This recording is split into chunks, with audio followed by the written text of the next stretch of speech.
Ayan, mapagpalang araw mga karonda. For today's video ay maglo-load tayo ng ibon para sa second lap ng ating sprint fun race. Ito na yung mga ibon natin. At ito yung isasabay uli natin si Stripe. Ayan. Mamburaw na rin yan ngayon. Nakalampas na siya ng mamburaw.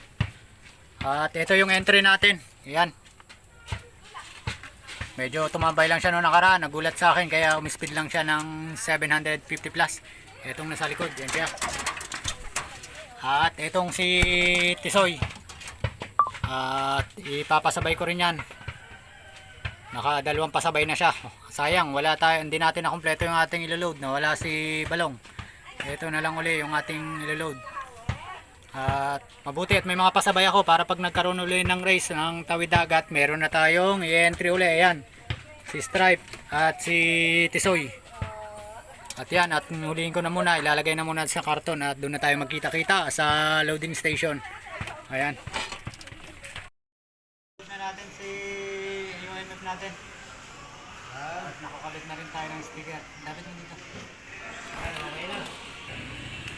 Ayan, lalagay na natin sa box. Malakas talaga ang loob niya, no? May pakpak niya, baka magbikak kayo. Lalari nyo, hindi na natin ibon niya. Pag lumipad. Ayan.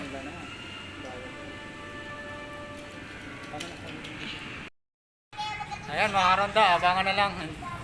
Update na lang tayo bukas. Ayan. Ayan mga kaibon, oras na nakabangan. Bali iniwan yung nirelease yung ibon ng alas 6 na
Ayan, magandang balita mga ka-ronda at may pauwi tayo. Yung isang entry natin na natitira, nakauwi na siya, naikla ko na rin.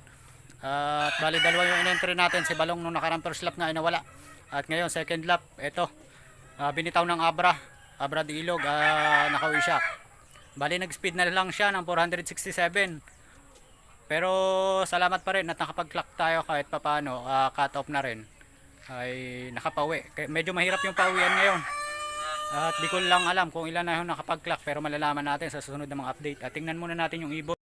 Ito na nga pala yung sticker, na-clock ko na yan. Yan yung code. Ayan. At tingnan natin si entry natin.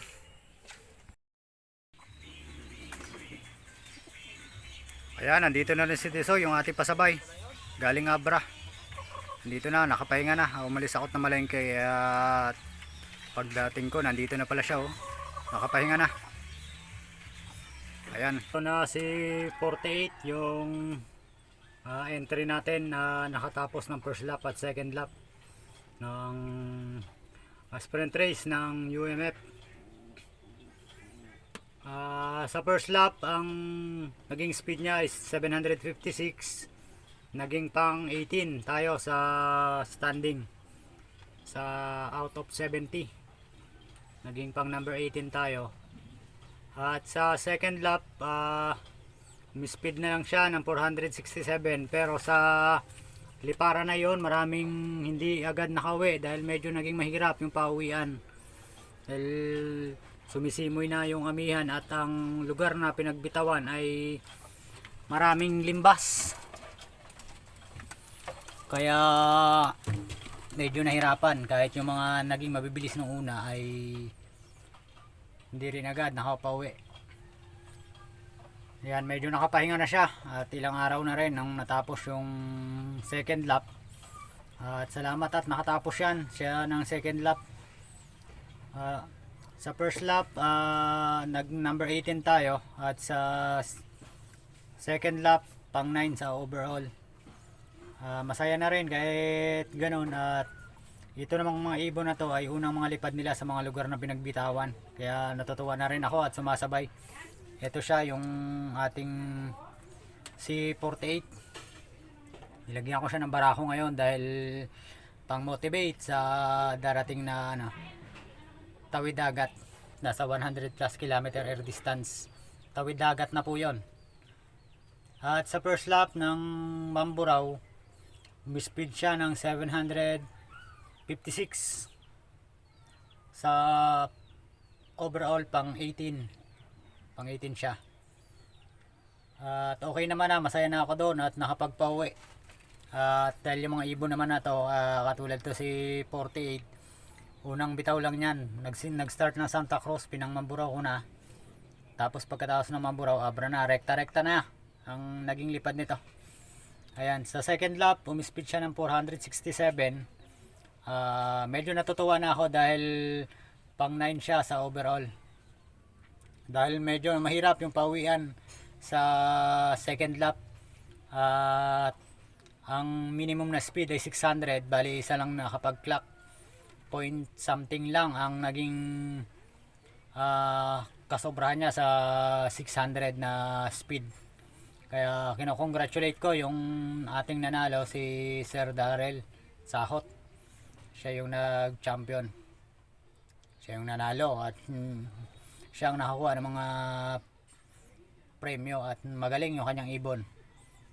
At ito si 48 ngayon, hinahanda natin sa tawid dagat. Malapit na uli yung loading. At inaasahan ko na makapauwi man lang. Pag ito umuwi, masaya na ako dyan.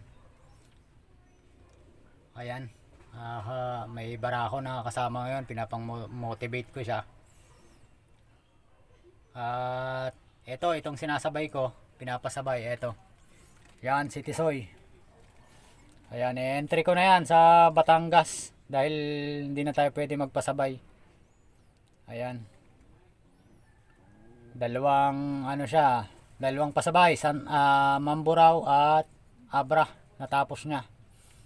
Puro pasabay lang siya. Ayan. May sticker pa siya dahil in-entry ko dati sa isang club yan sa Santa Cruz, pero ang bagal niya umuwi. Kinabukasan pa siya nakauwi ng Santa Cruz. Pero nitong nagmamburao at Abra, sumasabay na siya. At yan, natutuwa ako dyan kay Tisoy. Subukan natin kung anong magagawa niya pagdating na sa tawid dagat. Ayan. Bale, magkapatid yan. Ito. Nauna ito si 48. At sumunod ito si Tisoy. Puro magkapatid yung mga panglaro natin ngayon. Ayan si Tisoy, nakatapos na siya ng 2 laps. At preparasyon na rin sa tawid dagat. Yung ginagawa ko dyan ngayon. Bali malapit na uli ang loading para sa tawid dagat. At good luck sa inyo, Tisoy at 48. At makapauwi man lang. O kaya gawin nyo ang makakaya nyo at binibigay ko rin naman ang kaya ko sa inyo. Ayan. Ito sila. At si Stripe hindi na nakauwi. At hanggang Abra lang siya, pero sinusubukan ko pa rin, hinihintay ko pa rin siya umuwi. Kasi nung mga nakarang araw na yon, nung nag second lap ng Abra ay maraming mga nalimbas. Mayroon pang umuwi kinabukasan at may mga tama. May tama ng limbas ay hindi natin masasabi kung ano naging kapalaran ni Stripe. At mabuti to, nakauwi itong dalawa. Itong si 48 talagang humiwalay sa mga kasamahan. At pangatlo ako sa Team Sablayan na nakapag-clock. Ayan. Pero puro ano na kami, cut off na. Dahil 600 nga ang minimum na speed. Ayan. At si Balong naman, sa Mamburao pa lang nawala na. Hindi na siya nakauwi. Pero naka Santa Cruz ko na rin yon. Tapos nung Mamburao wala na, hindi na siya nakauwi. Ayun ay give bird lang sa akin. At sinubukan kong ilipad pero hindi na siya nakauwi ng Mamburao. Si Stripe naman marami nang natapos yon. Naka dalawang beses na siya ng Santa Cruz. Dalawang ng Mamburao. At Abra, doon siya nawala. Baka sakali dumating siya sa mga susunod na mga araw pa. Ayan. Yun yung ating mga ibon. At tingnan na rin natin yung mga ibon dito sa ating mga flyers. At konting update din sa ating 150 days. Malapit-lapit na rin yung derby nito by January. Kalahatian ng December mag-start na ng training. Ito yung ating mga panglaro. Ayan. Pang 150 days natin. Yan yung pinedering. Medyo pumapantay na yung pakpak niya sa buntot. Yung sa kanyang bagwis, malapit na pumapantay na siya. Tapos mayroon pa tayo dito dalawa. Bali, 4 na lang yung pang 150 days natin. At yung isa ay nakay pa. At na-disgrasya na naman yung isa nating pang 150 days. Yung check card na nauna natin pinedering kasabay nito na yung Graysel. Ay napalo ng manok. Medyo matatapang yung inahin natin manok lalo pag may sisiw. Namatay siya. Ayan na. Yung ating pang 150 days. Ito si Tisoy. Ayan, nagpa-practice na. Doon na siya tumatambay sa hugad. At si 48. Ayan, sa likod. Medyo pumapares na rin siya. Tamang-tama yan pang motivate para sikapin niya umuwi pagbitaw ng Batangas. At papakita ko pala yung buntot ni 48. Medyo tagilid ang buntot niya. Baka ito ay nakawala rin lang sa pagkakadakot nung nakaraang Abra natin. Tingnan natin muna bago natin tatapusin ang video.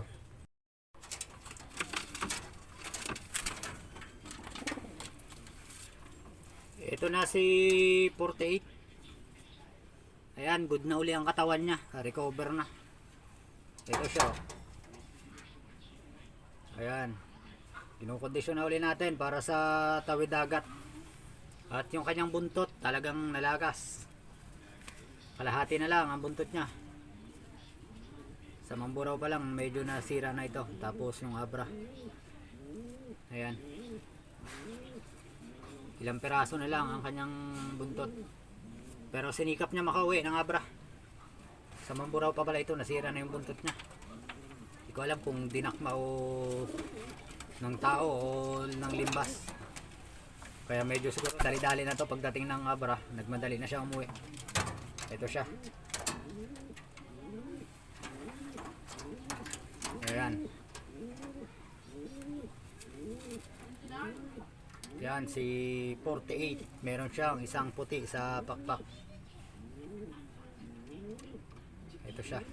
Si 48. At good luck sa'yo 48. At sikapin mo makauwi sa tawid dagat. At tiwala naman ako, nakakaya mo yan.